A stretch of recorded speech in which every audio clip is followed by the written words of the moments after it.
Bien, donc je vais faire un petit bilan du point auquel on était arrivé hier. On était parti de cette théorie générale du transport optimal.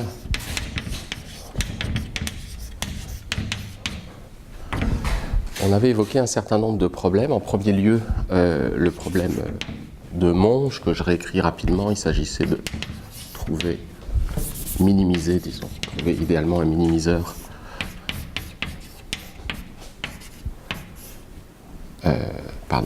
de façon générale, je vais reprendre un coup. Donc je reprends un peu les hypothèses que j'avais. J'avais X et Y que j'avais supposé des compacts espace euclidien RD, mu, mesure de proba sur X, nu, mesure de proba sur Y, et puis C, un coût de transport, le coût unitaire pour faire envoyer une quantité unitaire de matière de X vers Y. Donc là, je reprends rapidement ce qu'on avait vu hier. Donc si j'étais une application de X dans Y, mu, nu, mesurable, je vais définir le coût associé à T comme cette quantité intégrée contre la mesure de départ. Et je vais chercher à minimiser cette quantité parmi tous les transports qui font passer de mu à nu.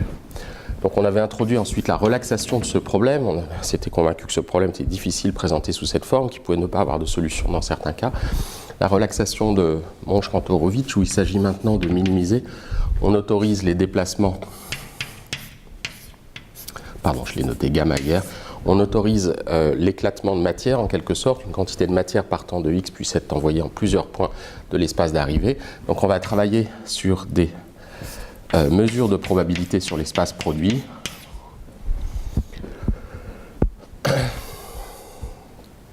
Et le problème consistait à minimiser, donc on avait maintenant une intégrale double. Donc si C de xy, c'est le coût pour aller de x à y, d de gamma de xy, c'est la quantité de matière partant de x envoyée en y, donc ça c'est le coût associé à ce petit déplacement.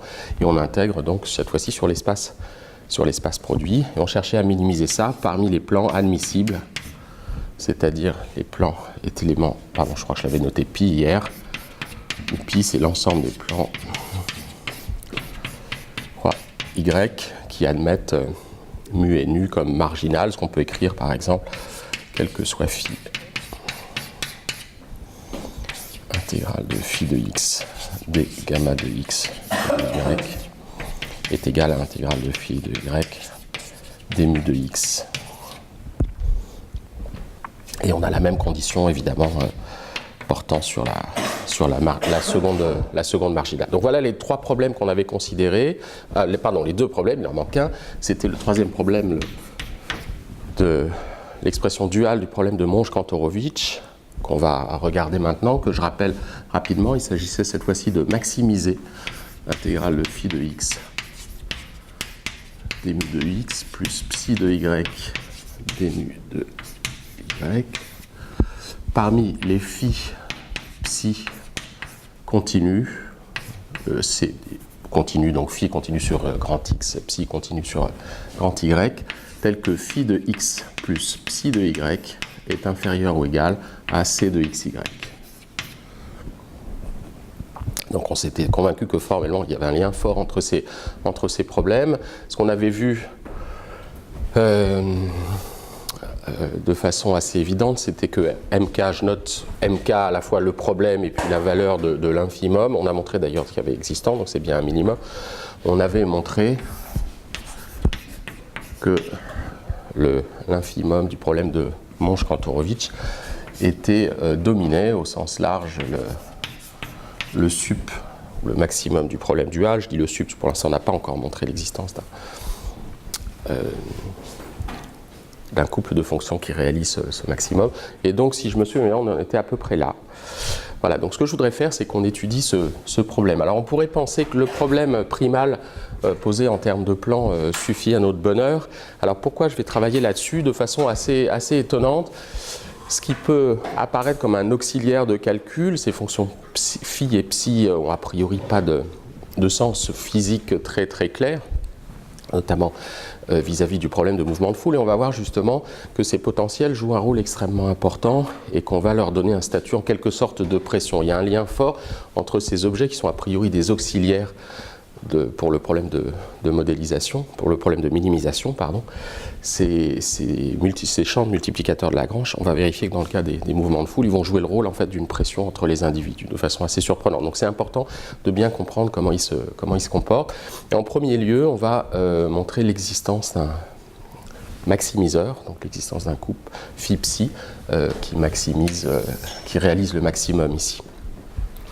Pour l'instant, on ne va pas se préoccuper de savoir est-ce qu'on a égalité entre ces deux. On montrera, enfin j'évoquerai quelques possibilités de démontrer, il y a plusieurs démonstrations possibles pour montrer qu'en fait, le minimum du problème de Monge-Kantorowicz est bien égal au maximum du problème dual associé. Alors, on va maintenant s'intéresser donc à l'existence pour MK'. Donc la situation est un petit peu plus délicate a priori que pour le problème de Monge-Kantorowicz, la formulation primale où on avait immédiatement de la compacité. On travaillait avec des mesures de proba, donc on avait des mesures qui étaient bornées. On pouvait extraire faible étoile des choses d'une suite minimisante. Ici c'est un peu plus délicat, on a juste des fonctions continues. Vous voyez, il y a une sorte de norme de majoration unilatérale sur la somme des deux, mais pas sur les fonctions individuelles, puis rien ne les empêche de tendre vers moins l'infini. Donc il n'y a pas de compacité naturelle là-dessus. Alors on va essayer de se restreindre à un sous-ensemble de fonctions test, en quelque sorte, dont on sait qu'ils vont résoudre le même problème de maximisation. Et on va commencer par la notion suivante, la C transformée. Donc si je prends une fonction phi qui est continue, mais ça pourrait se définir pour des fonctions qui ne sont pas continues. Ici, il se trouve que je m'intéresse à des fonctions continues. Donc phi, c'est une fonction de grand X dans R. Ce qu'on appelle C transformée, c'est phi exposant C. Donc là, c'est des notions pour ceux qui n'ont jamais fait d'analyse convexe qui peuvent sembler un petit peu bizarres. On travaille avec beaucoup de sup et d'un. Pour ça, je vais y aller tranquillement. On va manipuler les choses dans tous les sens. Vous allez voir qu'on va arriver assez vite à des résultats tout à fait probants avec très peu d'utilisation d'outils sophistiqués d'une certaine manière, mais les manipulations, quand on n'a pas l'habitude, sont peut-être un petit peu délicates. Donc ce que je vais appeler la C transformée, en fait, C, c'est un coup sur grand X croix Y, donc je vais avoir un couplage entre l'espace X et Y. Donc en fait, le phi C, c'est une fonction qui va vivre de grand Y dans R, d'accord? Et ça va être défini comme un inf de C de XY moins phi de Y. Donc un inf en X. Un inf, phi de X bien sûr, pardon. Hop. Ok, et de la même manière, alors en théorie, si j'ai deux espaces grand X, grand Y qui sont de nature différente, un C de XY, donc il n'y a aucune raison d'être symétrique, il faudrait par exemple dans le livre de Filippo Sant'Ambrogio, il définit la notion de C bar transformé qui s'appliquerait à psi. Donc je vais l'écrire moi avec un abus de notation ne posera pas de problème. On va définir, si je prends une fonction psi de grand Y dans R, cette fois-ci, psi indice C, ce qui est appelé psi indice C bar dans le livre encore une fois de Filippo, de X, c'est égal à l'inf en Y cette fois-ci, de C, là, je vais essayer de ne pas me tromper, C de XY moins psi de Y. Alors quel est l'intérêt de ces objets-là? Alors avant de passer à la suite, juste définir la notion de C concave. Bonjour. Que phi est C concave si il existe psi tel que phi est égal à psi C. Et de la même manière, on dira que psi est C concave, etc. Donc une fonction dans l'un des deux espaces, sur grand X ou sur grand Y, va être C concave si elle est la C transformée d'une fonction. Alors, pourquoi c'est intéressant cette notion? Donc je vous rappelle que la fonctionnelle qu'on a à maximiser, c'est celle-là. Sous la contrainte, phi de x plus psi de y est inférieur ou égal à c de xy. Ok? Donc si je me donne une certaine fonction phi, je dois avoir d'après la contrainte phi de y et qui est inférieur à c de x, y moins phi de x, quel que soit x. D'accord? Ça c'est imposé. Donc ça doit être vérifié par tous les psi. Or, je veux maximiser quelque chose. Donc j'ai intérêt à prendre, si je me donne un couple candidat pour maximiser, un couple phi psi par exemple, je sais que psi doit de toute façon vérifier ça. Donc j'ai intérêt à prendre celle qui maximise, qui soit la plus grande parmi toutes les fonctions qui vérifient cette quantité. Et c'est exactement la C transform. Donc phi C optimale. Donc encore une fois, on n'a pas résolu notre problème. On a pris une fonction phi. Et si j'ai une fonction phi, la meilleure fonction psi, c'est la C transformée. De la même manière, évidemment, dans l'autre sens, si j'ai un couple phi psi, psi c est optimal. À psi fixé, j'ai tout intérêt à prendre psi c. C'est celle qui va prendre les valeurs les plus importantes. Encore une fois, ces choses-là sont évidemment positives, hein, c'est des mesures de proba. J'ai intérêt à prendre à chaque fois les fonctions les plus grandes possibles parmi toutes celles qui vérifient cette contrainte. Donc psi c va être optimal. Donc quelle est la conséquence de ça? C'est que je peux me restreindre à des fonctions, je peux restreindre ma recherche de max ici, j'ai perdu le problème, voilà ici, à des fonctions qui sont C concaves en fait, à des fonctions phi et psi qui sont toutes deux C concaves.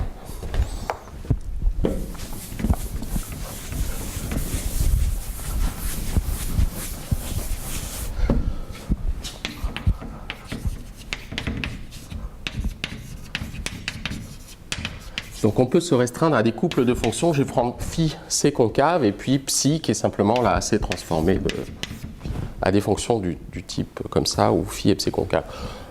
On peut montrer d'ailleurs que si on renouvelle l'opération, si on part de phi, on prend phi c et on renouvelle, on prend phi et cc. Si phi était c concave au départ, on retombe sur phi. Mais on ne va même pas utiliser ce fait-là ici. Donc ce qui est important, c'est qu'on peut utiliser ce type de choses-là.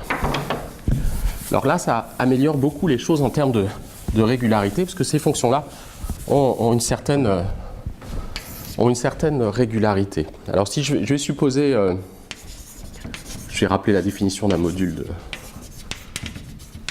de continuité. Si j'ai une fonction f d'un espace métrique, alors x, je l'ai déjà utilisé, de u dans R. Si j'ai f de x moins f de y, je vais appeler module de continuité, oméga, une application qui va de R+ dans R+, qui va être associée à une fonction continue. Si j'ai une fonction qui est uniformément continue d'un espace métrique U dans R, qui va vérifier f de x moins f de y est inférieur ou égal à oméga de la distance de x à y.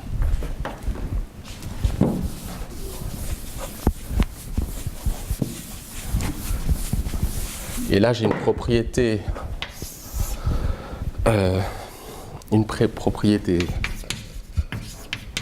très simple. C'est si je considère une famille de fonctions f alpha de u dans R.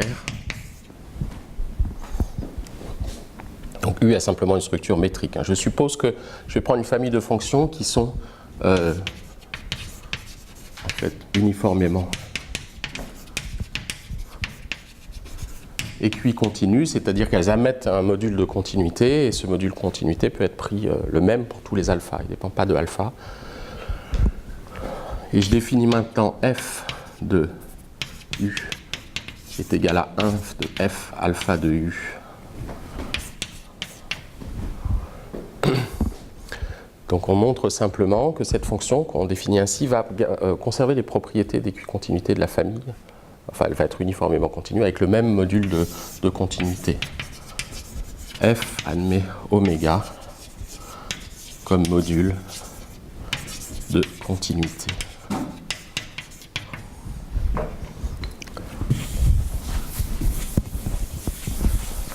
Donc, quel est l'intérêt de ça? C'est que la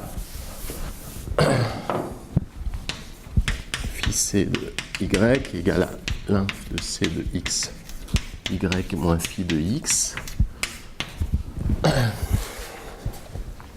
Donc ça peut être vu, I peut être vu comme jouant le rôle du alpha, comme le rôle d'indice. D'accord? Donc ça c'est une constante en fait qui vient s'ajouter à cette fonction. Donc l'idée c'est que phi c, la fonction concave, la fonction la c transformée, va avoir une régularité qui dépend, vous voyez, pas du tout de celle de phi en fait là, qui joue le rôle d'indice, mais qui va dépendre de celle de c. Donc va hériter des propriétés de continuité de c. En particulier, si c est continu sur... Alors je vous rappelle que je m'étais placé dans le cas de compact, hein, pour simplifier. Il faudra faire un tout petit peu plus attention si on met des objets qui n'étaient pas compacts. Donc si j'ai mon application C qui vit sur x, y, y qui sont compacts, qui est continue, elle va être uniformément continue, admettre un certain module de continuité.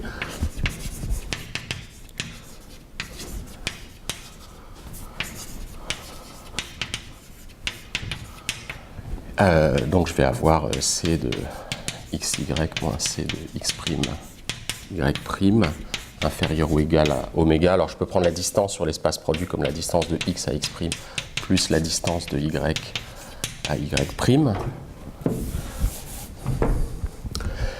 Et la conséquence, c'est que phi c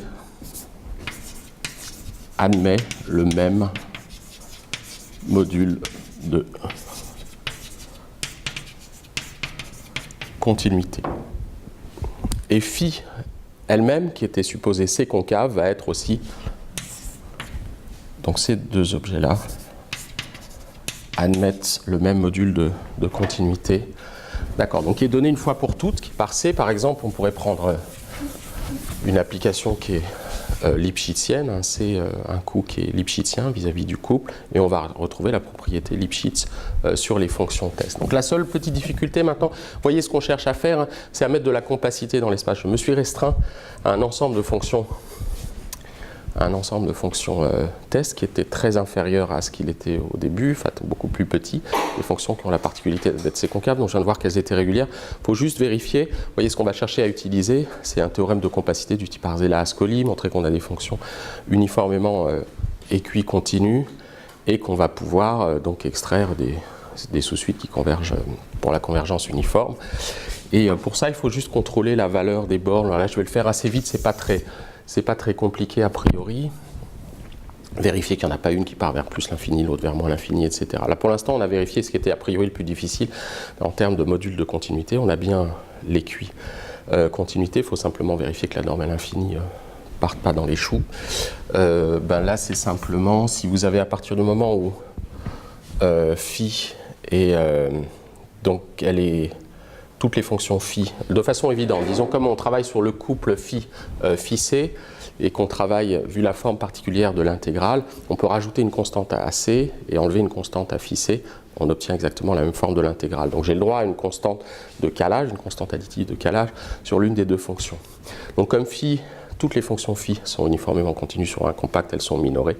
Et donc je peux rajouter une constante de façon à ce qu'elle soit supérieure ou égale à 0. Donc je peux m'arranger pour que le min de phi de x pour x, élément de grand X, soit égal à 0 par exemple, soit supérieur ou égal à 0. Alors je vais le prendre égal à 0. Ok, et donc ça me dit que le sup de phi de x, donc comme il y a un point sur lequel ça vaut 0, je suis sur un compact, donc un borné de RD, le sup de phi de x sur grand X, ça va être inférieur au module de continuité appliqué à la distance maximale entre mon point, le point qui réalise le minimum, et puis le point courant, donc qui va être inférieur au diamètre simplement de l'ensemble. Donc c'est le module de continuité appliqué au diamètre de grand X. Et puis, de la même manière, on va avoir phi c de y qui est égal à 1 de phi de xy moins de c de xy moins phi de x en x. Là aussi, on va le coller à partir du moment où ça c'est minoré, majoré. Et le coût lui-même, qui était quelque chose qui était supposé continu sur un compact, va être minoré, majoré. Donc là, je ne vais pas écrire les constantes. Mais on a ces éléments d'un certain intervalle, petit m, grand m.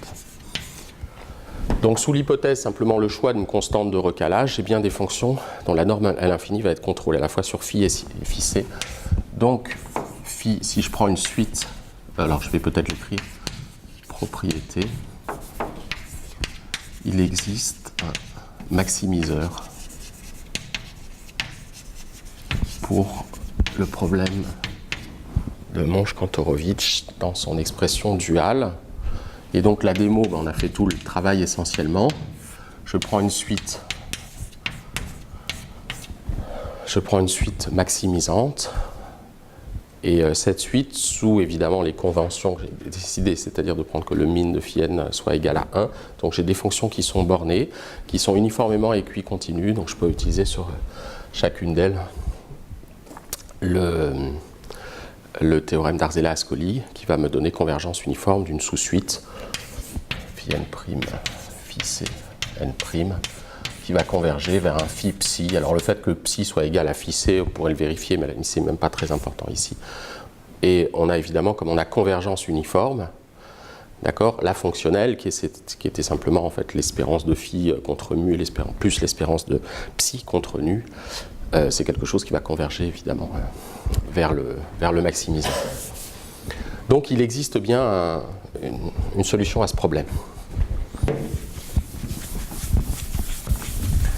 Alors je vais repousser encore quelque chose qui est pourtant assez important, c'est l'égalité entre ce maximum, la valeur du maximum et la valeur du minimum qu'on avait dans le problème de Kantorowicz, de Monge, pardon, le problème sous son expression Monge-Kantorowicz, sous son expression primale. Alors je vais essayer de rien oublier. Oui. Donc on va admettre provisoirement, parce qu'on a des choses à faire qui sont d'une certaine manière plus importantes à faire, notamment en termes de modélisation, on admet l'égalité, j'y reviendrai, je vous donnerai des moyens de la démontrer, peut-être on n'aura pas le temps de le faire très très en détail, mais donc qu'est-ce que ça veut dire? Ça veut dire que le problème de minimisation parmi les gamma est élément de pi. Et là, je viens de montrer qu'il y avait existence un problème. Alors, je vais le réécrire en phi psi, même si on sait que la solution peut être prise de la forme. Parce qu'une fois que j'ai mon phi et mon psi, je peux toujours remplacer psi par phi c, et je sais que ça ne peut pas faire pire. Et donc, j'ai bien une solution de la forme phi psi, phi c. Donc oui, je vais le mettre... mais je vais le reprendre ici de façon générale. En fait, c'était le problème tel qu'il était initialement. Phi de x plus psi de y est inférieur ou égal à c de xy, de intégrale de phi de x d mu de x, plus intégrale de psi de y d nu de y. Et je savais que j'avais l'inégalité dans ce sens-là, et là, j'admets cette égalité. Ce que je n'ai pas démontré, encore une fois. C'est possible, a priori, que ce soit pas différent. Ok, donc j'ai montré l'existence en revanche dans les deux cas. Donc si j'admets cette inégalité, j'ai phi de x. Alors là, souvenez-vous du fait que précisément gamma admet mu et nu comme marginal respectivement. Ce truc-là, je peux l'écrire intégrale de phi de x des gamma de xy. Ok, intégrale double en fait sur l'espace produit. Et donc en fait, j'ai en particulier phi de x plus psi de y des gamma de xy qui est égal à intégrale de c de xy des gamma de xy. Okay, où gamma est bien mon plan optimal, et cela, c'est les objets dont j'ai montré, enfin l'un des plans qui réalise le minimum, on n'a pas du tout montré l'unicité, et là, c'est un couple qui réalise le maximum. Okay. Comme j'ai cette inégalité, j'ai que phi plus psi doit être inférieur à c, de façon évidente, je ne peux avoir égalité que si j'ai égalité à partir du moment où gamma c'est quelque chose qui est positif, c'est une mesure positive, c'est une mesure de proba. J'ai nécessairement phi de x plus psi de y est égal à c de xy, ça c'est une propriété extrêmement importante, sur le support de... Alors ça je crois qu'il est noté, je vais l'appeler grand gamma parce que ça reviendra, sur gamma qui est le support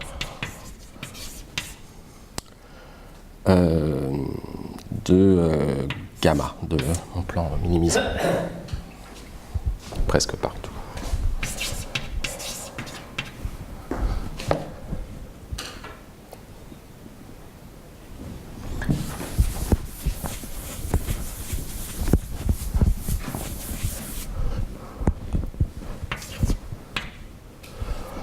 OK. Et réciproquement, et je vais écrire simplement et réciproquement, c'est-à-dire que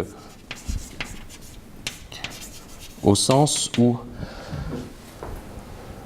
si je trouve ça c'est une propriété extrêmement forte, si je trouve un phi et un phi d'ailleurs, et le phi c associé tel que phi de x plus phi c de x soit égal à xy, d'accord, du fait que psi est égal à phi c de x, ben, j'ai ma propriété qui est automatiquement vérifiée, et ben, j'ai cette identité qui va être vérifiée.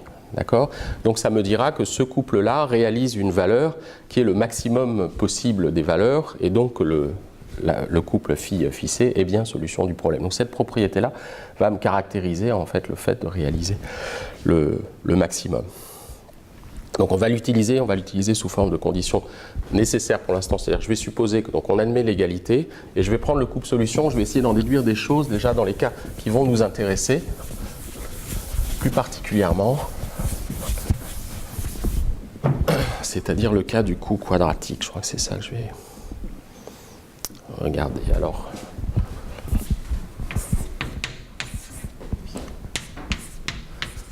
je vais faire une petite remarque. D'abord, une remarque générale, c'est que si on a une application phi qui réalise le minimum, tel que le couple phi c réalise le maximum, pardon, et si c est un coup lisse dans un sens que je vais préciser tout de suite.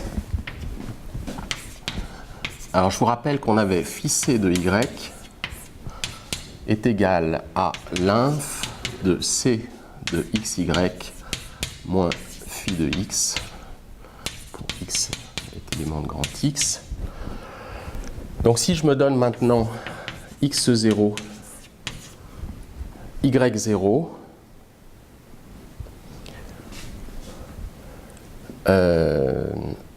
si phi de x0, y0 est élément du support de gamma qui est égal, je vous rappelle, au support de gamma, ouais, le plan qui réalise le minimum.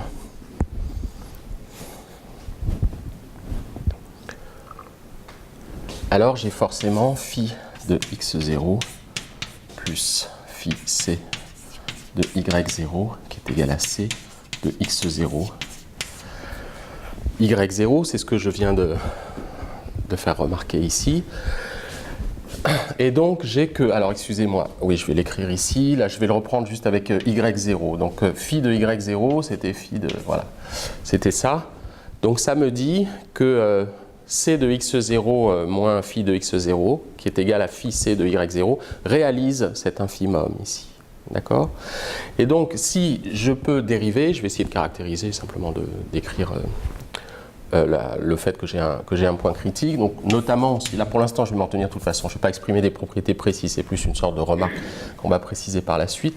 Donc si x0 n'est pas élément de la frontière de x, de façon à ce que je puisse avoir j'ai droit à un petit ouvert pour différencier, je vais avoir un point critique, et on a donc le gradient de c de x et de y0, donc en x0, mais c'est le gradient par rapport à x, moins le gradient de phi de x0 est égal à 0. Donc ça va me donner une propriété potentiellement assez forte. On ne va pas pousser jusqu'au bout cette logique, là je vous renvoie aussi le livre de Filippo Sant'Ambrogio, mais ça va être extrêmement intéressant. Il y a des cas extrêmement intéressants, on va en voir un, le cas du coup quadratique qui est particulier.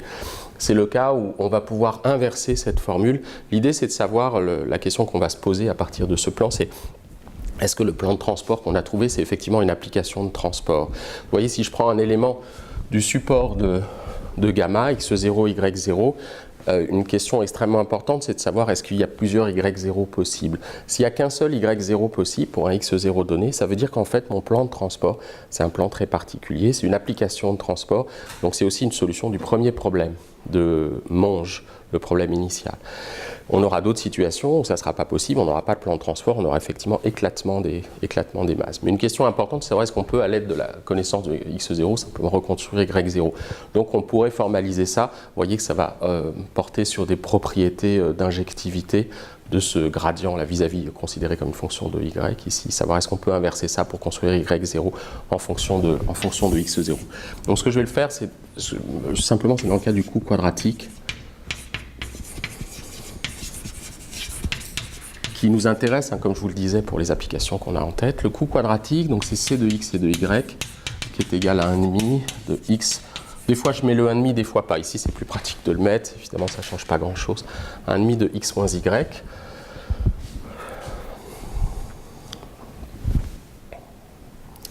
Alors, qu'est-ce que ça me donne dans ce cas-là? Ben, vous voyez, j'ai le gradient par rapport à x de x moins y au carré 1,5. Donc ça va me faire x moins y. Donc je l'applique en x0, je vais avoir que x0 moins y0 moins gradient de phi de x0 est égal à 0, ce qui me fait y0 est égal à x0 moins gradient de phi de x0.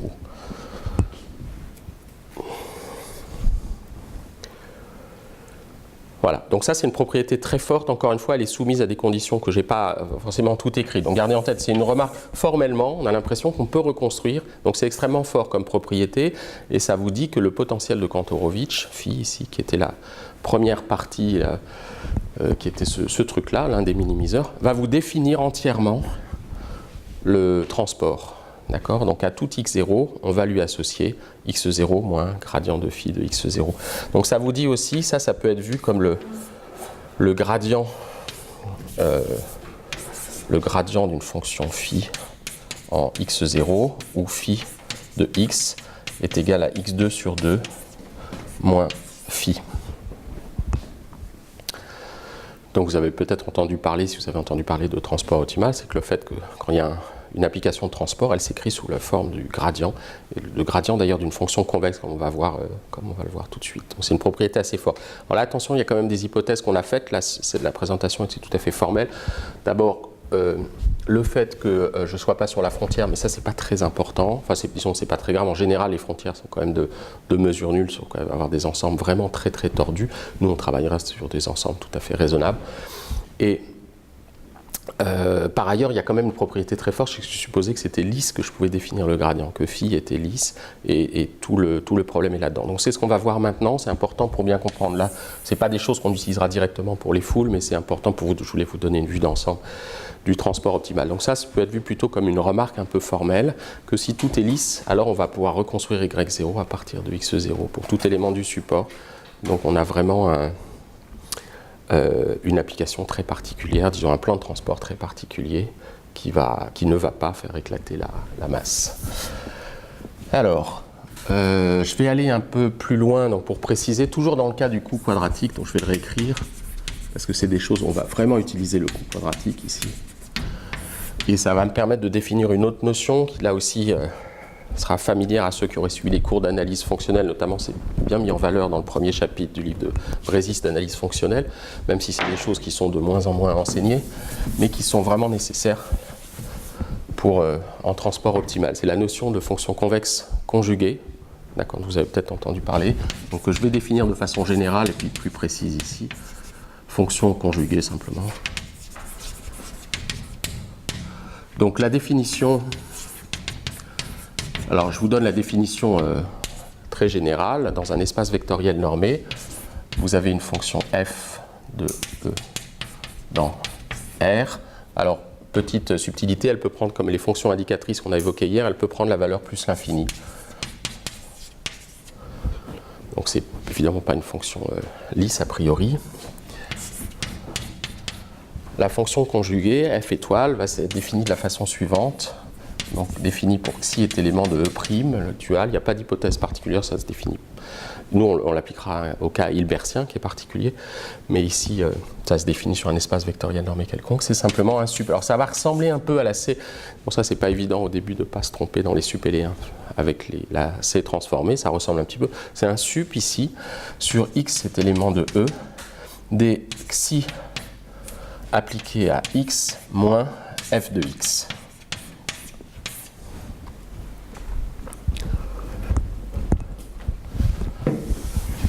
Donc c'est une notion qui est beaucoup plus célèbre en quelque sorte et utilisée en optimisation que la notion de C-concavité qui est très propre au transport optimal, mais qui permet d'être appliquée à n'importe. Vous voyez, pour définir la C transformée, j'ai fait aucune hypothèse sur C. D'accord, donc c'est une notion vraiment très très générale. Alors il y a un lien entre la C transformée, la C concavité, et puis la fonction conjuguée. Cette fonction, c'est le sup d'une fonction affine. Vous voyez, pour x fixé, j'ai une fonction affine. Donc ça va être une fonction qui va être convexe, par de bonnes propriétés, qui va être convexe semi-continue inférieurement. Je ne vais pas trop préciser ces choses-là, on s'en servira relativement peu de toute façon. C'est une propriété qui est convexe. Donc la notion de convexité va jouer le rôle de la notion de C concavité tout à l'heure. On va faire le lien entre les deux tout de suite. De la façon suivante. Alors je vais calculer par exemple, je me donne une fonction phi, je vais calculer phi c, donc là une petite manip encore, je ne ferai peut-être pas tous les calculs, je voudrais quand même parler de flow gradient, ouais c'est bien. Donc phi c, je vous rappelle, c'est plus gymnastique pour se familiariser avec les deux notions. Donc c'était un 1 sur x de c de x y moins phi de x. Mais phi de x, y, là c'est le coût quadratique. Donc c'est 1,5 de x moins y au carré moins phi de x. Ok, ça, c'est égal à l'inf. Alors je vais développer simplement. Donc j'ai un 1,5, j'ai un 1 fois x et j'ai un 1,5 de y au carré. Donc que je peux faire sortir de l'inf. Et voilà, puis je vais l'écrire ici, 1,5 de y au carré plus inf en x. Et là, je vais écrire ça sous cette forme-là. Donc j'ai un plus 1,5 de x au carré moins phi de x. Et puis j'ai le double produit avec un signe moins au début. Ok ? Et ça, je vais écrire, si je ne me trompe pas dans les signes, c'est un miracle. Je vais l'écrire comme moins le sup de l'opposé. Donc c'est moins le sup en x de x scalaire y moins 1,5 de x carré moins phi de x. D'accord? Et donc je vais faire passer ce truc-là, phi c de y, je le fais passer de l'autre côté, ça je le fais passer de l'autre côté. Donc j'ai finalement 1,5 de y2 moins phi c de y qui est égal à 1,5 de x2 moins phi de x conjugué. La notation n'est pas très très jolie, c'est-à-dire là j'écris une fonction qui dépend de x, ça c'est évidemment la notion de conjugué s'applique à la fonction qui est dessous. L'idée c'est que cette fonction-là, donc si j'ai deux fonctions phi et phi c qui sont en relation de C transformé réciproque. Si je prends la fonction pour phi, je prends 1,5 de x2 moins phi, et pour phi c, je prends 1,5 de y2 moins phi c. Je trouve deux fonctions qui sont en relation de conjugaison réciproque. Donc, je vais faire un petit diagramme, on peut tout vérifier. Donc si je l'écris ici, j'ai phi et phi c, donc en relation de C transformé. En fait, on pourrait vérifier, mais si je ne l'ai pas montré ici, mais que si je reprends phi c, si phi est C concave, si je reprends la C transformée de phi c, je vais retomber sur mes pieds. Et c'est des choses qu'on va retrouver aussi au niveau de des fonctions convexes conjuguées. Et si je considère la transformation qui a phi associe 1,5 de x2 moins phi, et ici 1,5 de y2 moins phi c, donc cette relation-là, qui est une relation qui marche dans les deux sens, on peut parler inversement, si on a une fonction qui est comme ça, on peut 1,5 de y2 moins, et on va tomber sur la fonction en haut. Et là, j'ai une relation de conjugaison. D'accord ? J'ai un diagramme commutatif. Je peux prendre phi, je la transforme comme ça, je prends la fonction conjuguée, et puis je peux faire la transformation. Donc en fait, C transformé, c'est la même chose à un changement de variable près, en quelque sorte, que prendre la conjuguée. Sous réserve, évidemment, là j'avais donné la définition générale avec le produit de dualité. Là j'ai juste pris la dualité euclidienne standard, où j'identifie x, un élément de mon espace euclidien, à une forme linéaire. Voilà, donc il y a un lien fort entre les deux. La conséquence que ça a, c'est que c'est que phi étant C concave,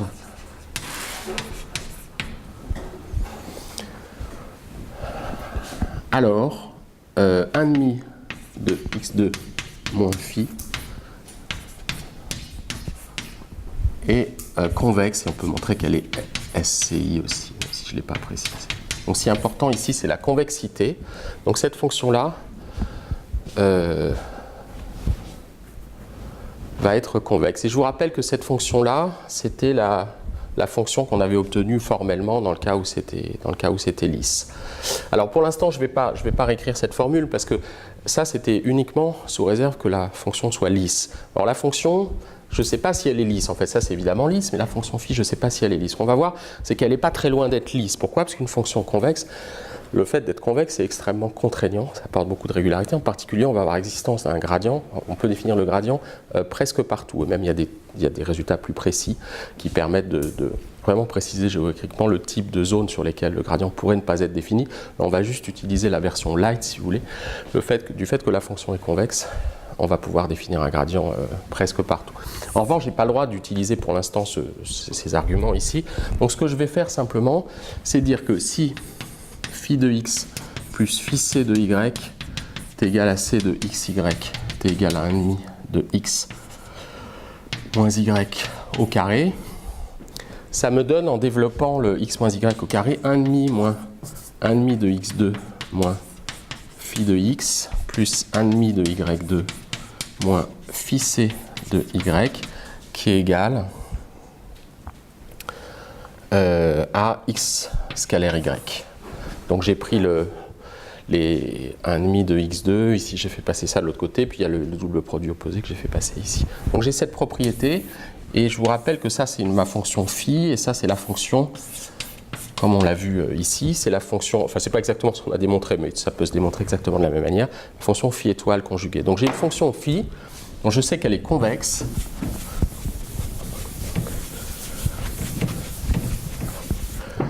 qui vérifie phi de x plus phi c de y, pardon, phi étoile, oh là, horreur, est égal à x scalaire y. Ok? Avec phi qui est convexe. Alors, qu'est-ce que ça me dit, ça? Ça me dit que phi étoile, donc y, qui est égal, je vous rappelle, au sup de x scalaire y moins phi de x,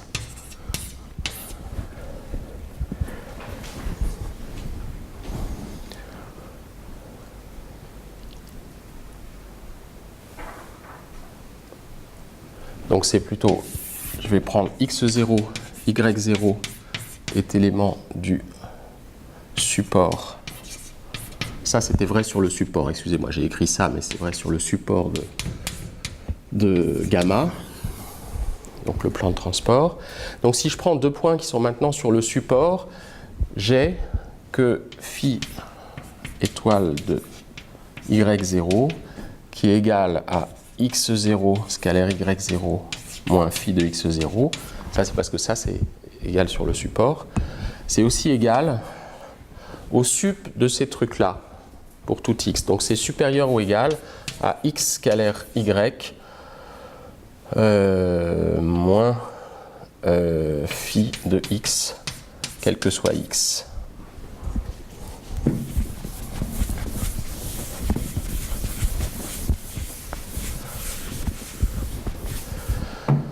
Et donc ça me dit en particulier que phi de x0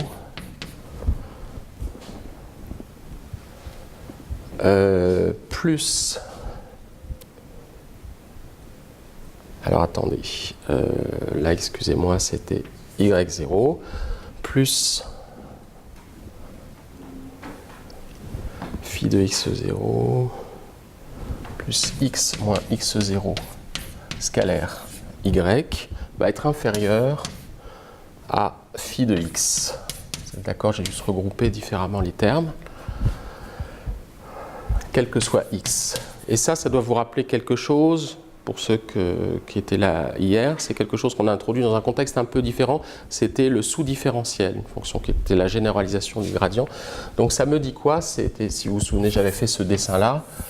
Par exemple, si je suis en ce point-là, ça me dit que y, c'est en fait l'ensemble des pentes de droite possibles et droite affine qu'on peut faire passer sous la fonction ici. D'accord? Donc ça me dit, c'est la définition simplement, que y est élément du sous-différentiel de la fonction phi.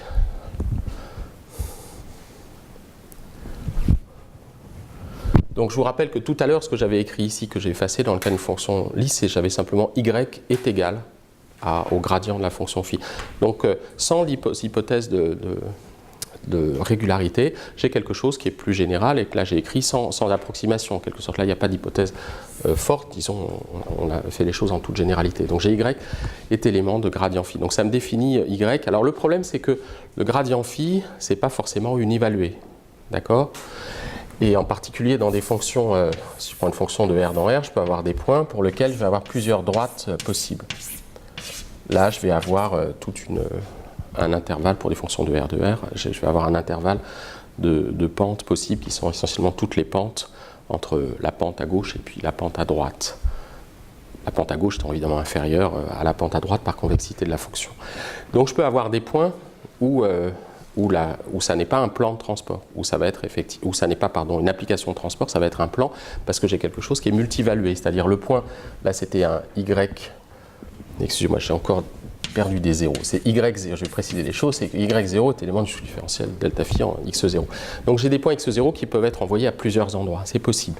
Mais comme j'ai une fonction convexe, je vous ai dit, ça ne peut pas être dramatique, je ne peux pas avoir n'importe quoi, et l'idée, ce qu'on voit bien sur le dessin, c'est que vous ne pouvez pas changer. La fonction convexe va avoir une certaine régularité malgré tout du fait de sa convexité. En particulier, on peut montrer qu'elle est uniformément Lipschitz sur chaque compact à l'intérieur de son domaine. On a quelque chose de très fort. On va pouvoir définir un gradient au sens propre presque partout.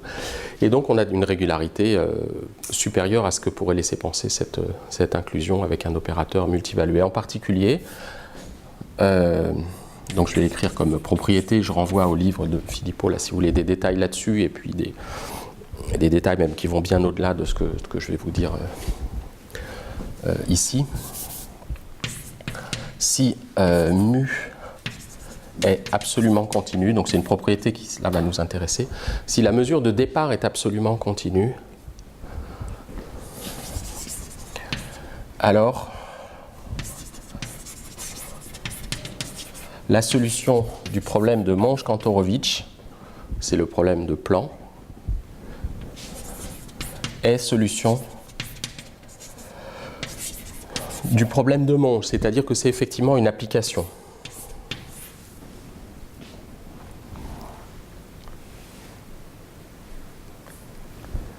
Donc j'écris juste T, parce que je vais appeler T cette application. Donc la solution de Monge-Kantorowicz, dont on avait montré assez facilement l'existence, ça me donnait un certain gamma, grâce à la formulation duale, donc c'est là qu'intervient la formulation duale, donc ce n'est pas le problème en tant que tel qui nous intéressait, mais c'est l'information qui donnait sur la solution du problème primal.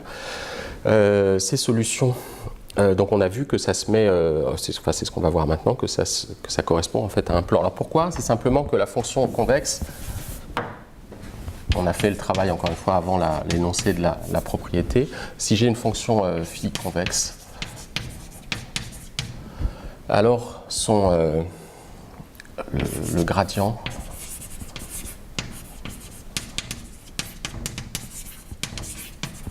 défini presque partout. D'accord? Il est défini presque partout, c'est-à-dire l'ensemble des points où cette opération-là, disons cet ensemble-là n'est pas réduit à un singleton, est de mesure nulle. D'accord? Comme il est de mesure nulle, si j'ai une mesure absolument continue, la mesure de départ, eh ben, il ne va rien charger sur mu. D'accord? Et donc je vais avoir une application effectivement de transport qui est exactement le gradient dont je peux parler comme un objet presque partout et mu presque partout parce que mu est absolument continu. Donc j'écris pas tout ça.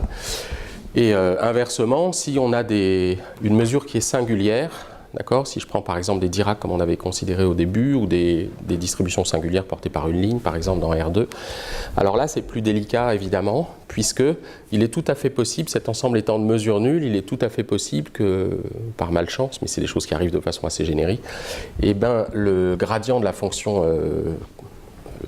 convexe, la phi, qui était 1,5 de x2 moins un petit phi, si vous vous souvenez, que soit justement pas monovalué sur cette zone-là, comme c'est de mesure nulle. Ce n'est pas en contradiction avec ce théorème. Et donc, il est possible que ça vous envoie des gens un peu partout. Donc, un cas qu'on avait déjà évoqué, et qui est très simple, si vous prenez une mesure de Dirac d'un côté, pour la mesure mu, et puis 2 mesures de Dirac pour la mesure nu. Donc, ce qu'on a fait jusqu'à maintenant rentre, disons, ces mesures-là rentrent a priori dans ce cadre-là. Pas évidemment dans le dernier théorème, je ne suis pas absolument continu. Par contre, tout le reste a été correct. Alors, de façon évidente, on va avoir une très forte indétermination de phi, la fonction phi, petit phi ou grand phi, puisque évidemment, elle n'a pas de signification, elle n'a pas d'intérêt en dehors de l'endroit où mu est défini, par exemple.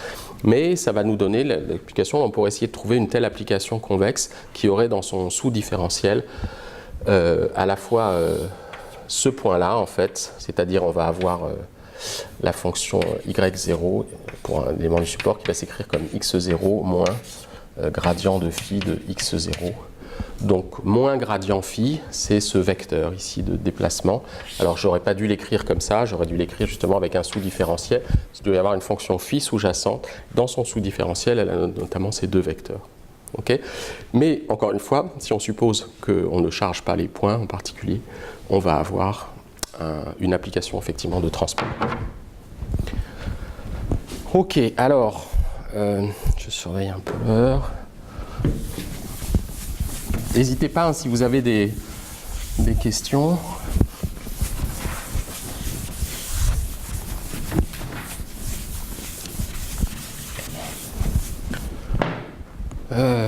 Alors que j'oublie rien. Est-ce qu'on aurait pu généraliser un coup avec une puissance P? Oui, alors ça aussi c'est fait. On a en particulier, il y a une classe de coups qui est très étudiée dans le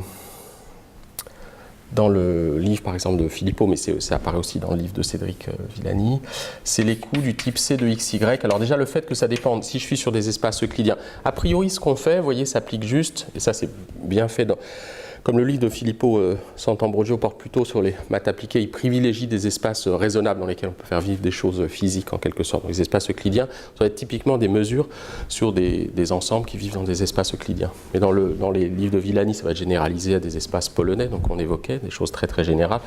Donc les choses peuvent être effectivement ce qu'on a fait a priori, sauf ce qu'on a fait récemment, là, qui portait sur le coup quadratique, et où on avait des sous-différentiels, là, s'applique à des cas très généraux.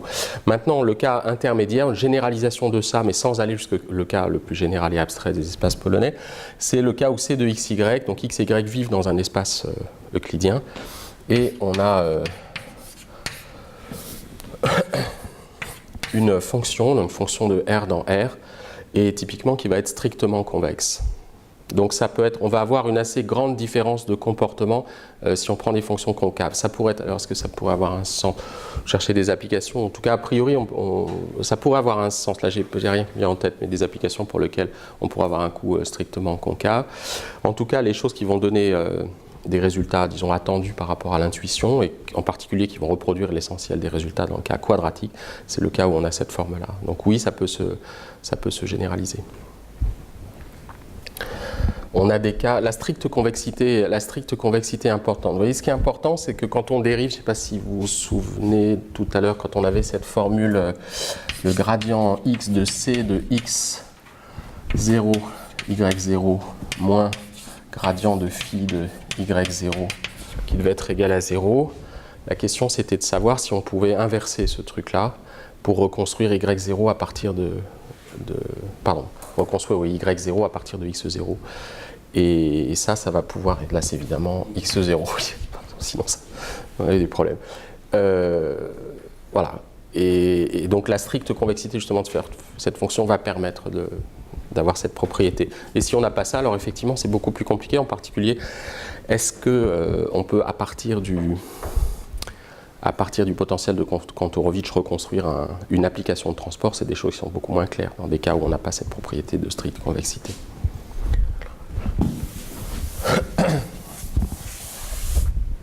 Alors, il reste la question, alors je vais peut-être quand même passer un petit peu vite sur ces questions d'égalité du minimum. Je vais en dire peut-être quelques mots quand même, mais je voudrais parler quand même, revenir au mouvement de foule et parler un petit peu de flow gradient, parce qu'on s'en est un petit peu écarté.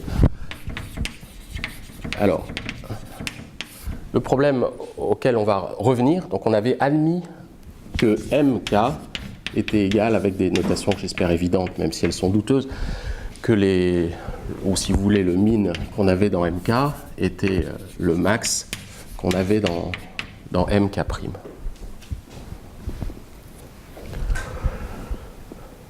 Alors, il y a différentes manières pour faire ça. Il y en a une qui est privilégiée, la manière en gros la plus académique, donc avec encore une fois un gros théorème d'analyse fonctionnelle, qui est d'ailleurs toujours dans le premier chapitre du livre de Brésis, celle qui est une démonstration qui est faite dans le livre de Villani aussi. Elle n'est pas faite de Filippo Santambro, je ne l'aime pas beaucoup, je vais quand même en parler.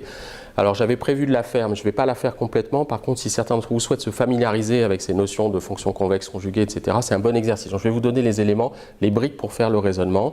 Et puis, si vous voulez pratiquer un peu ces questions-là, comme pour mieux comprendre le cours, je vous encourage à le faire. À partir du moment où on sait où aller, c'est pas très compliqué. Donc, première approche,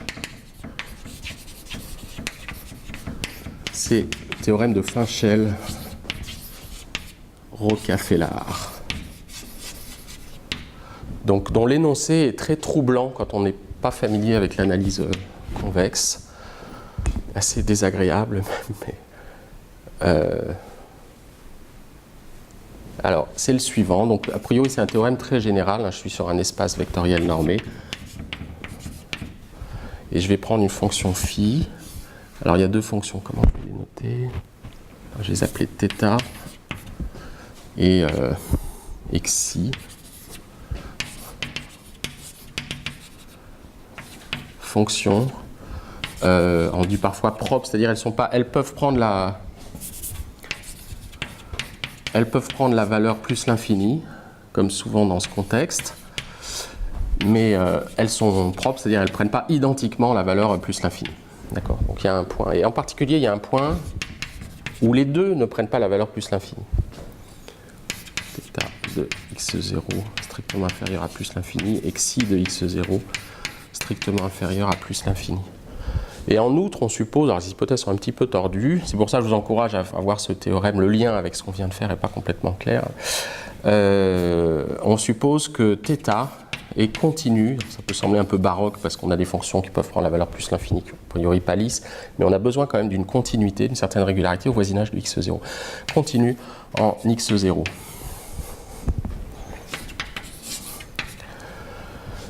Alors, l'inf de θ de x plus xi de x.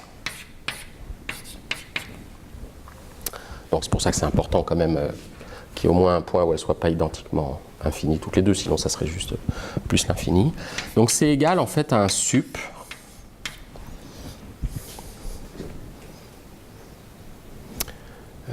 alors comment je vais noter mes formes linéaires? Je vais appeler, si vous voulez bien,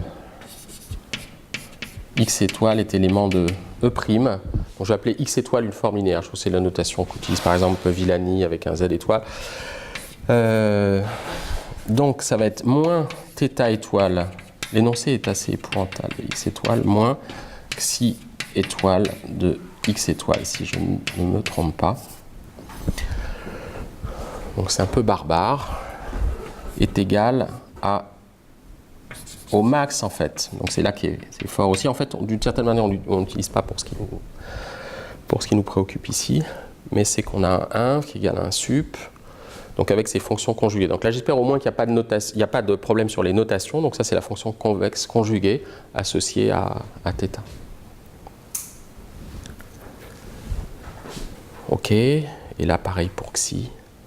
Et là, c'est simplement que... Pardon ? Là, c'est moins et moins. Il y a deux moins. Il est assez désagréable ce théorème parce qu'il n'y a pas beaucoup de symétrie. Là, il y a moins, là, il y a moins, là, il y a moins, là, il n'y a pas moins. D'accord ? Bon, ça se voit assez bien. En fait, je vous encourage à faire. C'est une bonne pratique. En fait, c'est quasiment un exercice je vous encourage à le faire. C'est une utilisation du théorème de Hahn-Banach. Vous avez dû voir, théorème de séparation. Vous allez séparer ici un ouvert, enfin des convexes dont l'un d'eux est ouvert. C'est là qu'intervient l'hypothèse de continuité. Ça voudra dire que ça sera important de montrer que l'épigraphe de cette fonction est d'intérieur non vide. Et puis, après, c'est simplement quand vous écrivez la définition, vous voyez apparaître une forme plus simple de ça et le lien. Alors, je vais quand même dire un mot. Donc, ce théorème, je ne vais pas le démontrer, mais je vous encourage à le pratiquer un petit peu, essayer de voir à quoi ça donne, essayer de trouver une manière avec le théorème de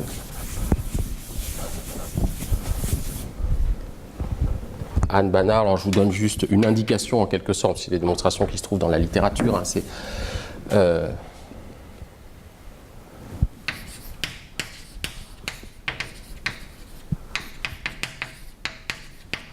alors, on va définir deux ensembles, dont l'un, c'est des ensembles de type X lambda, est élément de E croix R, tel que lambda, c'est ce qu'on appelle l'épigraphe de la première fonction, la fonction θ, mais avec une inégalité stricte ici, θ de x.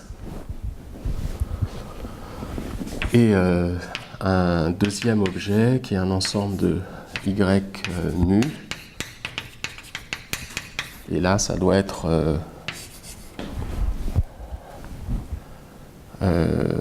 mu. Alors attendez, est-ce que je l'ai noté quelque part? Je ne vais pas vous dire des bêtises si vous faites le inférieur. Moins la deuxième fonction qui s'applique ici.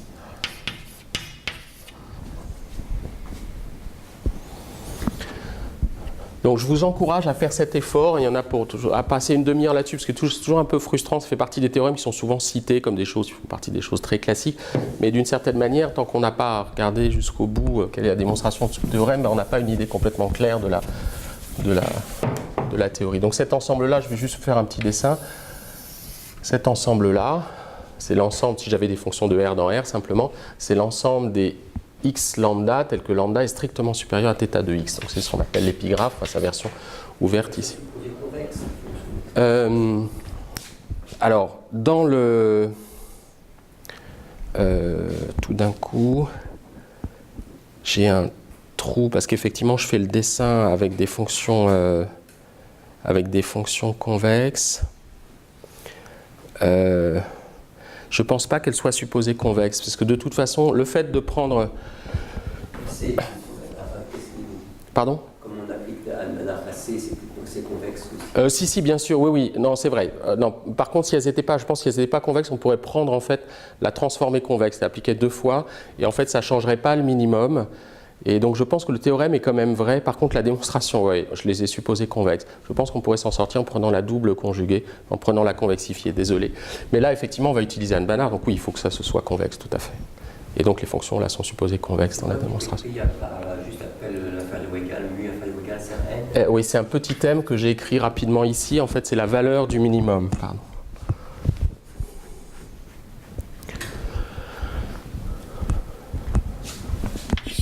Donc si j'ai ces deux fonctions, donc je cherche la valeur du minimum qui est là, en fait ce truc-là, ça va être quelque chose qui va être... En fait, on peut vérifier du fait de la définition du minimum, ça va correspondre exactement à la situation où là j'ai en quelque sorte le graphe transformé de cette fonction à la situation où j'ai tangence entre les deux courbes. Et le théorème de Hahn-Banach va me séparer ces deux convexes. Donc ici, j'ai la partie ouverte et là, la partie fermée. Et ça va me construire un truc comme ça qui va permettre de montrer qu'on a égalité entre les deux quantités et montrer que la deuxième quantité est un max en fait. OK.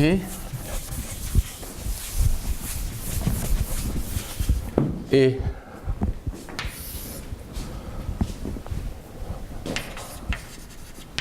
donc pour ce qui nous concerne, pour mk est égal à mk', comment ça peut être utilisé ? Ça peut être utilisé de la façon suivante. Alors si je me souviens bien,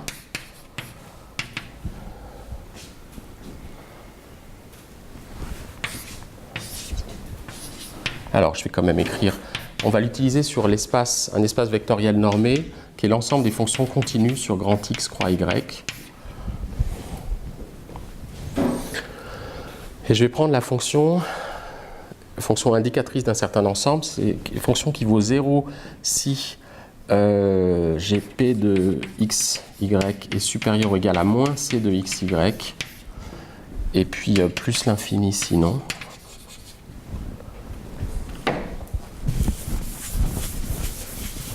Et la fonction xi qui va être intégrale de phi de x d mu de x plus intégrale de psi de y d nu de y si p de x et de y se décompose en phi de x plus psi de y. Donc il faut vérifier que ça a bien un sens, mais a priori la décomposition, si elle existe, elle n'est pas unique, on peut rajouter une constante à phi, enlever une constante à psi, mais comme on intègre ici contre des mesures de proba, ça va s'équilibrer. On peut vérifier que ça a bien un sens.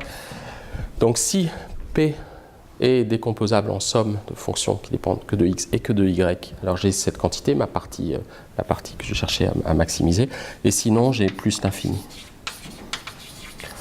Donc voilà, je vous encourage à regarder ça sous cette forme-là, avec ces indications, en quelque sorte, il n'y a pas trop de difficultés.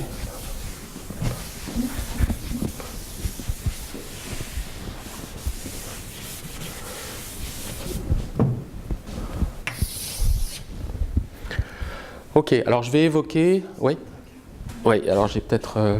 il peut y avoir des erreurs. La démonstration n'est pas complète, là, c'est juste un début. Ouais. Alors, le P, c'est... oui, c'est pas... Le P, c'est le X. Non, mais je me doutais, je savais que j'étais sûr que c'était justifié, effectivement. Le P, c'est le X, c'est-à-dire P, c'est mon point dans l'espace vectoriel normé, qui est l'ensemble des fonctions. C'est une fonction qui dépend de X et de Y. D'accord, désolé.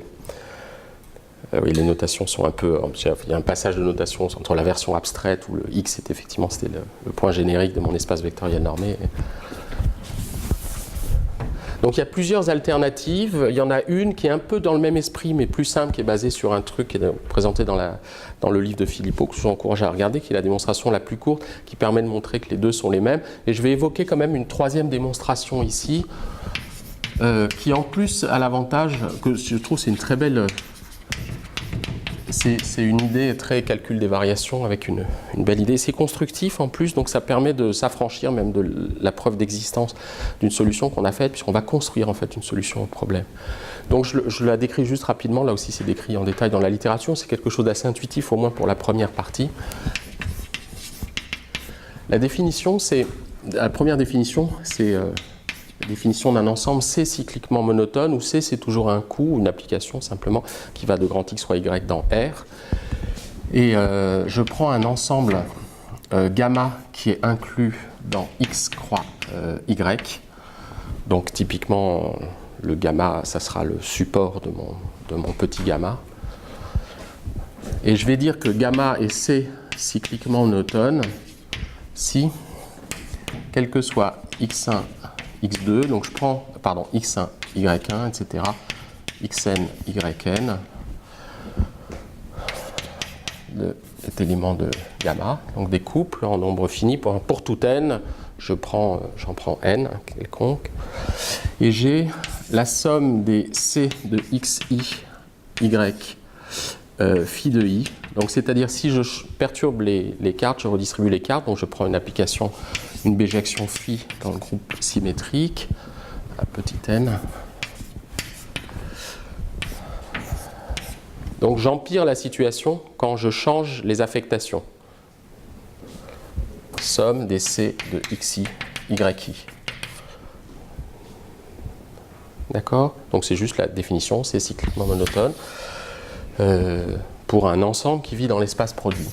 Et donc il y a une propriété qui est à la fois très intuitive, qui demande quand même un tout petit peu de technique quand on travaille sur des mesures dont on ne connaît pas la régularité.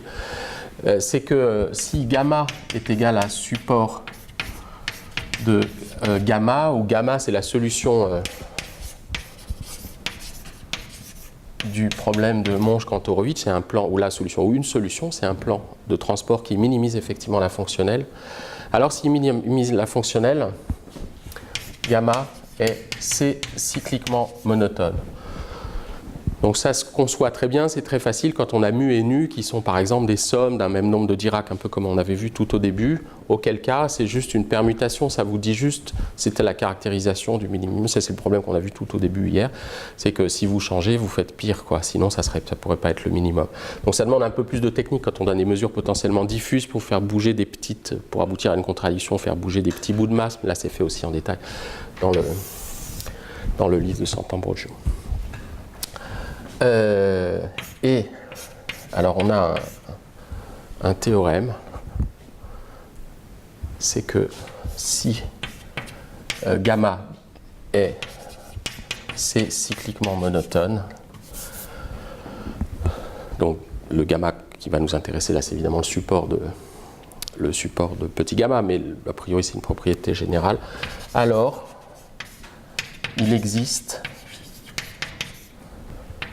phi c concave tel que phi de x plus phi c de y est inférieur ou égal à c de xy, quel que soit y est égal. Le fait que ce soit inférieur, c'est automatiquement vérifié du fait que phi c, c'est transformé de phi. Quel que soit xy est élément de gamma, donc j'ai égalité. D'accord ? Donc c'est une propriété très forte, si vous en souvenez, c'est ce qu'on a vu un petit peu au début. Je vous avais dit que la propriété que j'avais écrite là-bas, il y avait la réciproque aussi qui était vraie de façon évidente. C'est-à-dire, si je peux trouver une fonction phi telle que ça, c'est vrai, alors automatiquement, si j'intègre ça contre gamma, le vrai gamma, qui minimise, donc gamma, grand gamma, c'est le support de petit gamma, qui minimise la fonctionnelle de Monge-Kantorowicz, là, je vais avoir le minimum du coup, et là, je vais avoir la même chose. Et donc, comme je savais que le maximum du problème de Monge-Kantorowicz dual était inférieur au minimum ici, c'est bon, j'ai terminé. Donc c'est une propriété extrêmement forte. Et je vous donne juste une idée de la démonstration, je ne vais pas faire en entier, mais je la trouve assez jolie, elle est purement constructive. Donc le début de la démonstration, en fait on définit explicitement, ça paraît assez fou, on se donne une forme explicite. Quand je dis explicite, elle n'est pas quand même très facile à comprendre, mais c'est quand même quelque chose d'explicite d'une certaine manière. C'est qu'on va prendre x0, y0 est élément de gamma, et on définit la fonction phi de x de la manière suivante. Alors, je vais faire un dessin pour ne pas me tromper. x0, là j'ai xn, yn, y0. Donc ça va être une certaine quantité, un inf d'une certaine quantité, où je vais prendre x1, y1, etc. n est élément de n, et je prends, donc n peut être quelconque, aussi grand qu'on veut, et x1, y1, etc., xn, yn sont éléments de gamma. Donc c'est un inf sur un ensemble de possibilités énorme. Donc je prends à chaque fois, je fixe le nombre de couples et je prends n couples quelconques qui appartiennent à gamma. Donc là, si j'ai un ensemble comme ça, x0, donc là on était dans un cas où j'ai par exemple x1, y1, xn, yn, et je vais prendre l'inf, donc alors ça doit être c de x yn moins c de xn. Je vous donne la formule parce qu'elle est assez plus c de xn yn moins 1 moins c de xn moins 1 yn moins 1, etc. Et puis ça doit finir par moins c de x0 y0 avec un plus c de x1 x0. Donc voilà, c'est explicite. Alors évidemment, ce n'est pas facile à calculer a priori, mais ça définit une fonction. Et on a une formule analogue que je ne vais pas écrire ici. Formule analogue pour un candidat, pour être C transforme. Et on montre, et la démonstration tient en une demi-page. Donc l'idée est assez fulgurante, je trouve. Je ne sais plus d'où ça pas d'où ça vient exactement, de penser à cette formule-là. Donc ça revient si on prend un point x, encore une fois, faire c de x yn avec un plus ici, moins ça, etc. Et on finit par moins ça. Et c'est fait, on prend l'un sur toutes les familles de points de cardinal quelconque.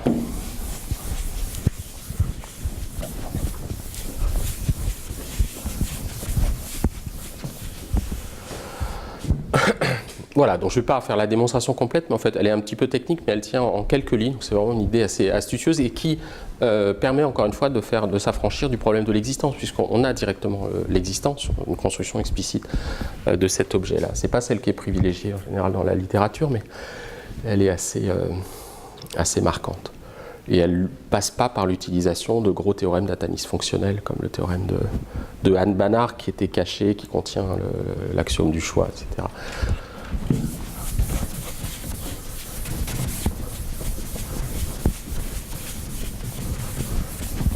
Ok, donc voilà pour l'essentiel de la théorie générale. Alors, je ne sais pas si vous avez des questions là-dessus. Donc on a fait un peu j'espère vous avoir donné une vue d'ensemble des différentes problématiques. Est-ce que j'ai oublié des choses très importantes? Il y a évidemment beaucoup de choses, c'est un domaine très très riche, il y a beaucoup de choses à dire, en particulier, c'est lié à la question qui était posée, qu'est-ce qui se passe si on change de coût? Donc faire attention, on a des coûts dégénérés, les coûts typiquement si on s'en tient aux coûts qui sont une fonction de la distance euclidienne, par exemple une puissance de la distance euclidienne. Donc on va avoir essentiellement des comportements du même type avec des coûts, avec des P qui correspondent au LP qui sont réflexifs, c'est-à-dire tristement entre 1 et plus l'infini, donc avec des coûts qui vont être strictement convexes. Le coût plus l'infini va jouer un rôle un peu particulier. Là, c'est très pathologique, c'est-à-dire, a priori, il y a une partie de la théorie, le début de la théorie rentre dans ce cadre-là. Disons, ça rentre dans le cadre de la théorie que je vous ai présentée, mais on va avoir, comme vous en doutez, des choses plus pathologiques. Le cas 1 aussi, qui était le coût initial envisagé par Monge, et un cas aussi un petit peu pathologique, notamment en termes d'unicité. On n'a pas du tout cette stricte convexité. Si vous vous souvenez, le C de xy est égal à h de x moins y, donc on a juste x moins y, on n'est pas strictement convexe. On va avoir de grands problèmes d'unicité. Ça rejoint une discussion qu'on avait hier. Je dis juste pour revenir à notre problème, le problème de début qu'on avait regardé, pour revenir à des choses très très simples. Si je prends deux points ici que je cherche à transporter en deux points là, d'accord, quand j'ai un coût strictement convexe, alors je ne vais pas avoir j'ai intérêt à prendre le premier vers le premier et le deuxième, donc un coût qui est monotone. En revanche, dès que le coût devient, si je prends un coût qui est égal simplement à la distance, sans puissance, distance L1, alors là c'est complètement indifférent.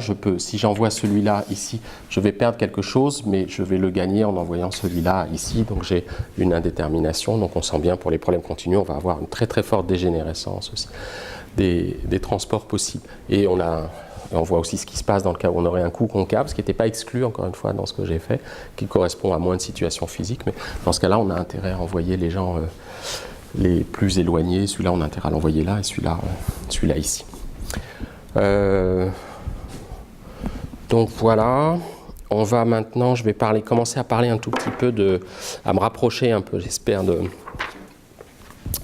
des modèles, en vous parlant de la notion de flot gradient.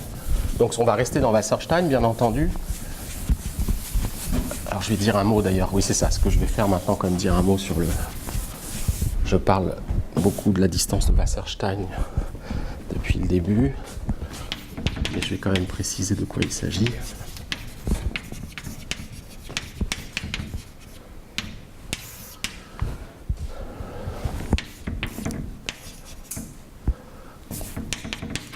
Donc je vais maintenant me placer. Encore une fois, je veux éviter les problèmes près des bords, le problème qui peuvent se produire à l'infini, ou le problème près des bords. Donc je me place sur des domaines qui sont compacts pour les applications qui m'intéressent.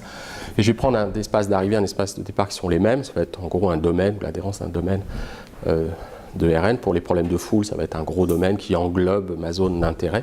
Je suis sûr que les gens ne vont pas en sortir.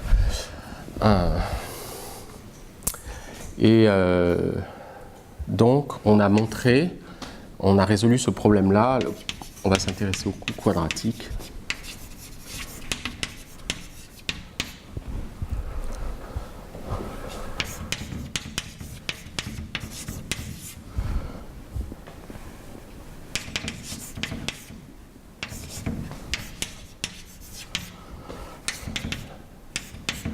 Donc si j'appelle pi, toujours c'est l'ensemble des plans de transport, donc des mesures de probabilité sur l'espace produit qui admettent mu et nu respectivement comme marginal, on a montré que cette chose-là était atteinte et on a donné quelques caractérisations dans le cas où mu était par exemple absolument continu, c'est ce qu'on a vu tout à l'heure.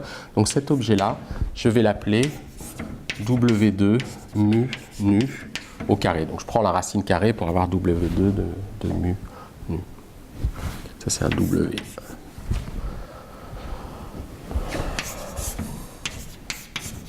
Et W2 de mu nu, on va dire que c'est ce qu'on appelle la distance. Alors j'anticipe un peu, je n'ai pas montré que c'était une distance. La distance de Wasserstein entre mu et nu.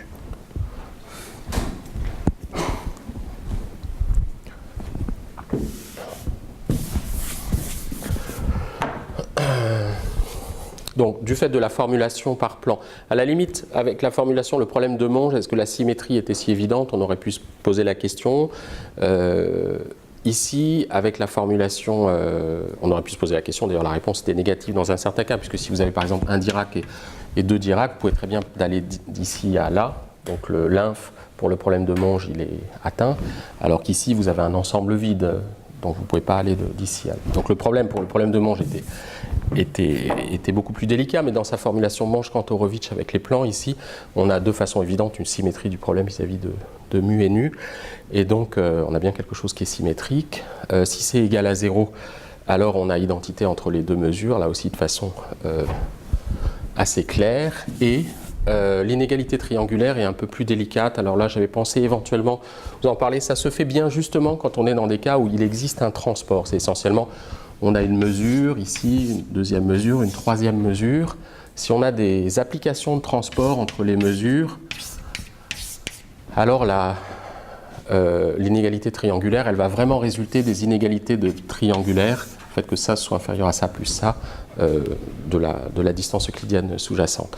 C'est un peu plus compliqué dans le cas où on a des plans de transport. Là aussi c'est fait, c'est utilisé sur une notion assez jolie que j'évoque quand même, la notion de désintégration de mesures. Le problème est a priori assez délicat. Vous imaginez que vous avez trois mesures et vous avez un plan de transport. Comment dessiner un plan général entre deux mesures? C'est pas complètement évident, mais je dis par exemple, je représente une sorte de cône ici en disant que ce point-là, par exemple, il va être éclaté sur cette zone-là. Je vais peut-être le représenter plutôt en ligne. Ça sera plus clair. Vous avez un point qui n'est pas forcément... Il y a certains points qui sont envoyés sur d'autres. Il y a d'autres points qui peuvent être envoyés sur le même, évidemment. Puis par ailleurs, il y a des points qui sont explosés et qui sont envoyés sur plusieurs autres. Et vous avez un plan de transport entre ces deux-là. Alors là, il y a la même situation. Ce point-là peut être envoyé là, et puis on peut avoir inversement plusieurs points de l'espace de départ. Je ne sais pas si le dessin est très clair.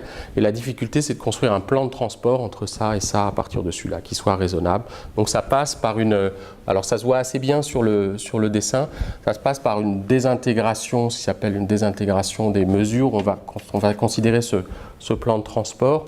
On va considérer pour chaque point ici la mesure associée donc qui est représentée ici, c'est la mesure, toute la masse qui est envoyée partant de ce point-là, Y, sur le troisième espace. Et à partir de cette désintégration, à chaque point, on va associer en quelque sorte une mesure-image et on va construire avec ce qui s'appelle le gluing lemma, on va connecter ces choses-là pour construire une mesure qui va typiquement, par exemple, ce point-là, la partie de ce point-là qui allait ici, va se retrouver étalée de façon assez...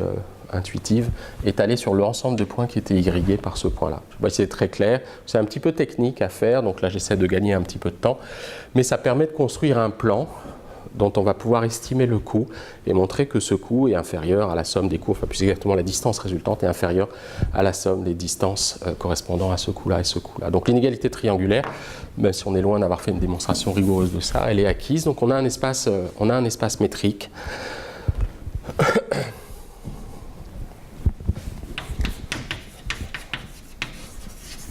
Alors je vais juste faire une remarque aussi sur parce qu'on ne l'utilisera pas de façon très intense ici, ça permet de définir une notion d'interpolation entre les mesures. Si j'ai ρ0, ρ1,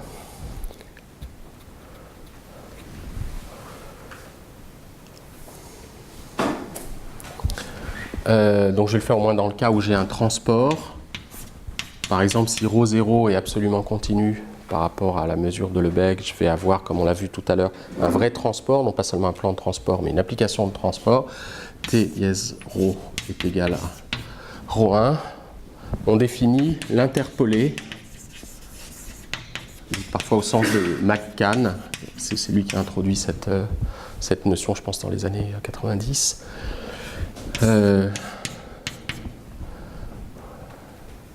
ρt, ça va être 1 moins t identité plus t grand T dièse ρ0.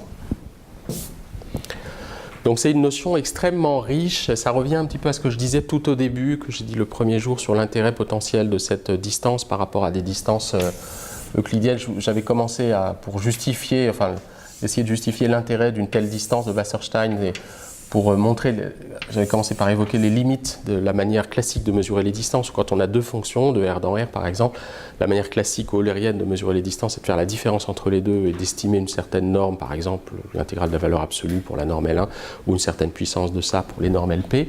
Mais c'est toutes ces distances-là qui sont des distances typiquement eulériennes qui privilégient en quelque sorte le référentiel du laboratoire. Ne vont pas faire la différence entre ce couple par exemple et ce couple qui vont être à la même distance. D'accord ? Donc l'avantage de cette distance, comme on l'a vu, c'est que ça va estimer justement les distances qu'il faudrait parcourir pour transporter de l'une à l'autre. Donc là, on aura une différence claire entre ces deux-là. Dans ces deux cas, c'est les mêmes formes. D'ailleurs, la distance, ça va être exactement la distance euclidienne entre les espérances. Si j'ai deux gaussiennes, par exemple, la distance de Wasserstein, le transport, c'est une translation simplement. Et donc le coup, on a une intégrale avec x moins y qui est constant ici, puisqu'on a une translation, et on retrouve la distance euclidienne. Et de la même manière, évidemment, si on transporte un Dirac vers un Dirac, on retrouve la distance euclidienne entre les supports. Au-delà de cette chose assez satisfaisante intuitivement, quand on cherche à comparer par exemple des images, on a quelque chose de plus adapté que le simple fait de faire la différence entre les deux matrices. Il y a la possibilité de faire des interpolations. C'est aussi des choses qui sont utilisées en traitement d'images d'ailleurs. Et qui peuvent se définir très simplement. Donc, quand vous avez une interpolée, si vous avez deux fonctions, cette fonction, l'interpolée au sens usuel, ça serait 1 moins t ρ0 plus t ρ1, l'interpolée classique eulérienne, si vous voulez. Et donc, vous avez une sorte de téléportation de masse, un peu magique, d'un point vers l'autre. Et le milieu de ρ0 et ρ1, c'est quelque chose comme ça. Ici j'ai ρ0, ici j'ai ρ1, et entre les deux j'ai ça. Et donc la matière, elle ne s'est pas déplacée d'une certaine manière, elle est téléportée. L'interpolée de McCann, elle est beaucoup plus satisfaisante par certains points de vue, notamment en termes d'image, c'est qu'on va interpoler les déplacements. Simplement. Donc on a bien une mesure qui va être en t égale à 0, qui va être ρ0, en t égale à 1, qui va être ρ1. Et entre les deux, si je prends t est égal à 1,5 par exemple, je vais avoir ce qui est assez satisfaisant pour l'intuition, pour certaines applications, je vais avoir la fonction qui est effectivement entre 0. Je vais interpoler encore une fois les déplacements et non pas les mesures elles-mêmes. Ok ? Voilà, donc j'ai maintenant mon espace de Wasserstein. Et ce qu'on va essayer de faire maintenant, c'est de définir des notions de flow gradient. C'est ça que je vais privilégier. C'est montrer que la notion de flow gradient, qui a priori n'a de sens que dans un espace dans lequel on peut différencier, écrire typiquement un espace où on a un peu de structure affine et différentielle pour les fonctions, on peut faire des choses comme ça dans un espace qui, pour l'instant, qui n'est pas grand-chose d'autre que métrique. On a un espace, on l'a simplement muni d'une distance, mais on travaille avec des mesures qui sont de même masse, donc ça ressemble plus, on voit plus ça comme une espèce de sphère unité, c'est un bout de la sphère unité, d'ailleurs on peut le voir comme ça, de L1, muni d'une distance particulière. Et on va essayer donc de montrer qu'on peut généraliser la notion de flow gradient et montrer que le problème de foule que j'ai évoqué tout au début peut rentrer dans ce cadre-là.